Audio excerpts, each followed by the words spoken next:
Hari terakhir ini sudah mulai surut, meski demikian ketinggian air masih mencapai 1 meter dan menutup akses jalan menuju kabupaten setempat.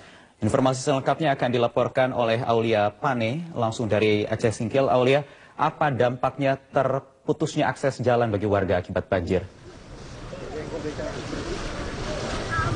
Ya Wahyu, walaupun banjir di Kabupaten Aceh Singkil ini sudah mulai surut, namun aktivitas warga masih cukup terganggu. Hal ini terlihat dari putusnya akses jalan menuju ke Kabupaten Singkil dari Desa Pemuka ataupun juga dari Desa Ujung Bawang, sehingga warga di sini harus menggunakan sampan ataupun perahu karet serta gerobak untuk menuju ke Kabupaten Singkil. Sementara itu, Wahyu,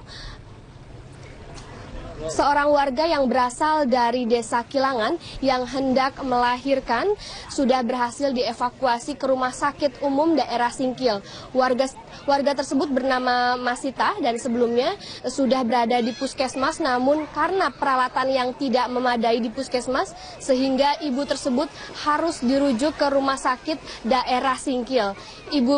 Ibu Masita ini akan melahirkan anak keempatnya, dan juga untuk menuju ke rumah sakit, Ibu Masita harus menempuh perjalanan sekitar 1 km dengan menggunakan sampan sebelum akhirnya dibawa oleh mobil ambulans.